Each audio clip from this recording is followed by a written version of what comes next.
الله الرحمن الرحيم رب اشرح لي صدري ويسر لي أمري واحلل عقدة من لساني يفقهوا قولي اما بعد بسم الله الرحمن الرحیم. عزیزان محترم، سب سے پہلے آپ تمام مومنین کی خدمت میں گزارش ہے کہ ایک مرتبہ سورہ حمد اور 3 مرتبہ سورہ توحید کی تلاوت فرما کر مولانا سید ابراہیم علی رضوی ابن ذوالفقار علی رضوی کے لیے سال فرما. ایک مرتبہ درود بھیجے محمد و آل محمد.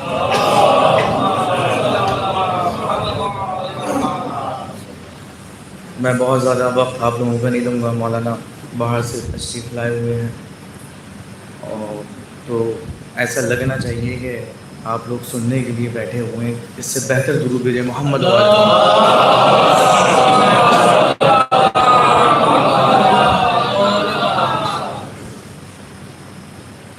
زیادہ تر افراد یہاں پر مولانا سے واقف ہوں گے کہ مولانا کی خدمات کیا ہیں، اور مجھے شاید اسی لیے ان کے خانوادے نے انتخاب کیا کہ اس مکتوب کو آپ کے سامنے عرض کروں اور آپ مشاہدہ کریں، کیونکہ میں بھی ان کے سامنے زانوِ ادب جوڑ کر بیٹھا ہوں اور اسی امام بارگاہ سے میں نے ابتدائی دینی تعلیم حاصل کری مولانا کے سامنے بیٹھ کر. مولانا کی زندگی جو لوگ جانتے ہیں کہ کس طرح سے انہوں نے بسر کری، کس طرح سے سادگی کے ساتھ، جہاں زمانہ اپنا عیش و آرام اور عشرت میں ہوتا ہے، لیکن اس وقت مولانا جب الحمدللہ اچھے عہدوں پر تھے ANU کے اندر، اس زمانے میں سادگی کے ساتھ مولانا نے زندگی جی. میری تقریباً 20-25 دن سے طبیعت خراب تھی، لیکن میں دعا کر رہا تھا کہ اتنی میری آواز نکلنے لگے کہ میں مولانا کے بارے میں پڑھ سکوں. میری ایک الگ عقیدت تھی مولانا کے ساتھ، اور جب میں مولانا کے پاس جایا کرتا تھا ہمیشہ مولانا، مجھے نہیں معلوم تھا کہ میں مثال کے طور پر 12 کروں گا، BCom کروں گا، اس کے بعد ایران چلے جاؤں گا، لیکن مولانا ہمیشہ اس بات کو کہا کرتے تھے کہ ہم آپ کو ایران بھیجیں گے. چھوٹا سا میں ان کے پاس جاتا تھا تو نہیں معلوم کہ مولانا کی دعا جو ہے وہ قبول ہوئی. میں تقریباً 9 سال ایران میں رہا. صلوات بھیجیں محمد و آل محمد پر.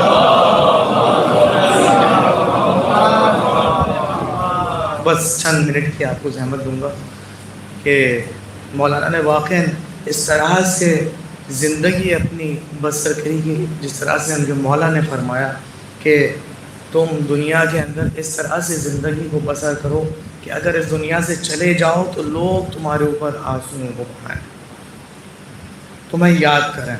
اور آج کی سب سے زیادہ معاشرے کی ضرورت یہی ہے کہ میں اپنے اخلاق کو اتنا اچھا، بہتر اور اعلیٰ بناؤں کہ جس کی وجہ سے مجھے لوگ یاد کریں. عزیزان محترم، کبھی مولانا کسی سیاست میں نہیں پڑے، کبھی مولانا کسی، ہمیشہ کوئی مشکل میں ہوتا تھا تو اس کی مدد کیا کرتے تھے. عزیزان محترم، میں شروع کرتا ہوں بسم اللہ الرحمن الرحیم، تاکہ زیادہ زحمت آپ لوگوں کو نہ دوں، اور پھر مولانا انشاءاللہ مولانا سے ہم جو ہے وہ فیض یاب ہوں. عالی جناب مولانا سید ابراہیم علی مرحوم.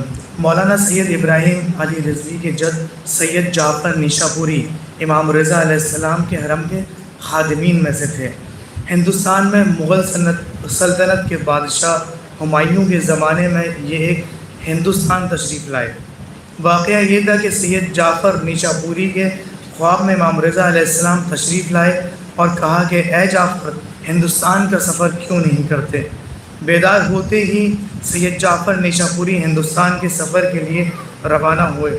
ادھر شہنشاہ ہمایوں کو بھی خواب میں حکم دیا کہ میرے فرزند سید جعفر نیشاپوری سے درباری امور میں فائدہ کیوں نہیں حاصل کرتے. یہی وجہ ہے سید جعفر رضوی جب ہندوستان تشریف لائے تو ہمایوں نے اپنے دربار میں انہیں قلمداں جیسے اہم عہدے پر فائز کیا. کافی مدت تک وہ اپنے فرائض کو انجام دیتے رہے. ان کے انتقال کے بعد ان کے فرزند میر محمد سعید رضوی نے اپنے والد کے منصب کو آگے بڑھایا اور درباری امور کی ذمہ داری اپنے کاندھوں پہ لی.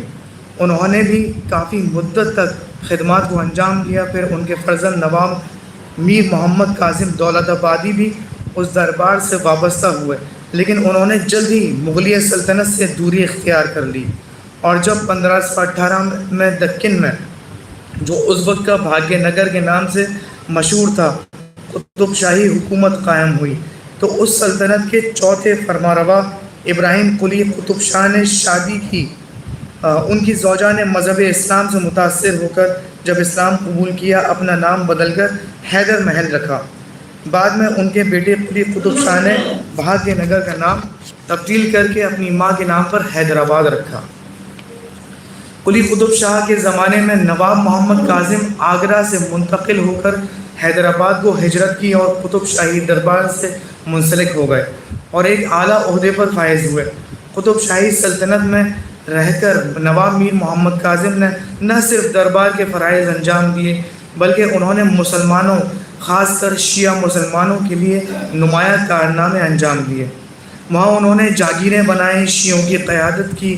اپنے اہم کارناموں کی وجہ سے انہیں خاں صاحب کا لقب عطا ہوا اور یہی سلسلہ بعد کی نسلوں تک قائم رہا۔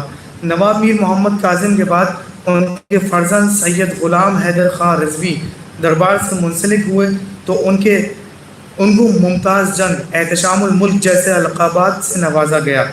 انہوں نے حیدرآباد میں ایک خوبصورت مقبرہ تعمیر کرایا جو آج بھی موجود ہے اور ان کے فرزندان خاندان یہیں مدفون ہوتے ہیں۔ احتشام الملک میر غلام حیدر خاں رضوی حیدرآباد میں جاگیردار کہلائے۔ انہوں نے مقبرہ کے علاوہ وہاں ایک حویلی بھی تعمیر کروائی۔ یہی میر حیدر کے فرزند میر محمد علی خاں رضوی جو حیدر یار جنگ اور رشید الدولہ کے نام سے مشہور ہوئے اسی حویلی میں پیدا ہوئے۔ اس کے بعد ان کے فرزند میر اسماعیل علی خاں رضوی پیدا ہوئے اور دربار سے انہیں بھی اپنے آباء و اجداد کی طرح رشید الملک کا لقب عطا ہوا۔ پھر ان کے فرزند سید شہریار علی خاں رضوی نے نمایاں کارنامے انجام دیے۔ پھر اسی حویلی میں شہریار علی خاں رضوی کے فرزند سید ذوالفقار علی خاں رضوی پیدا ہوئے۔ انہوں نے بھی اپنے پیشروؤں کی طرح نمایاں کارنامے انجام دیے۔ مولانا سید ابراہیم علی رضوی انہی سید ذوالفقار علی خاں کے فرزند تھے جو 1941 میں حیدرآباد کی اسی حویلی میں پیدا ہوئے۔ مولانا سید ابراہیم علی رضوی نے دینی خدمات کو فوقیت دی اور ابتدائی تعلیم حیدرآباد میں حاصل کرنے کے بعد والد مرحومہ صفیہ بیگم رضوی کی خواہش کے مطابق دینی تعلیم حاصل کرنے کے لیے مولانا سید قلب عابد مرحوم کے ہمراہ لکھنؤ تشریف آئے اور ہندوستان کے مشہور و معروف دینی درسگاہ سرس میں داخلہ لیا اور مستقل طور پر یہیں رہ کر تعلیم حاصل کی۔ دوران طالب علمی لکھنؤ کے مشہور علماء کی صحبت حاصل رہی۔ یہی وجہ ہے کہ ان کی شخصیت میں مزید نکھار پیدا ہوا۔ لکھنؤ کی کسی بزم میں جب مولانا آیت اللہ علی نقی نقن صاحب مرحوم سے سید ابراہیم علی رضوی صاحب کی ملاقات ہوئی تو وہ ان کی علمی صلاحیت سے بہت متاثر اور آپ کی جگہ یہاں نہیں بلکہ علی گڑھ ہے۔ اور پھر کیا تھا، کچھ دنوں کے بعد سید ابراہیم علی رضوی صاحب علامہ علی نقن صاحب مرحوم کے ہمراہ علی گڑھ تشریف لائے۔ علی گڑھ آ کر انہوں نے یہاں مسلم یونیورسٹی میں داخلہ لیا۔ یہاں رہ کر انہوں نے تعلیم حاصل کرنے کے ساتھ ساتھ خدمت دین بھی انجام دیتے رہے۔ کچھ دنوں کے بعد مولانا قلب عابد صاحب مرحوم کی سرپرستی میں صدر شعبہ دینیات تھے۔ جب مولانا قلب عابد صاحب مولانا ابراہیم صاحب علی مرحوم کو پیش نماز کے فرائض پر مقرر کیا اور ساتھ ہی ساتھ 3 سال تک شعبہ دینیات میں طلباء کو تعلیم بھی دی۔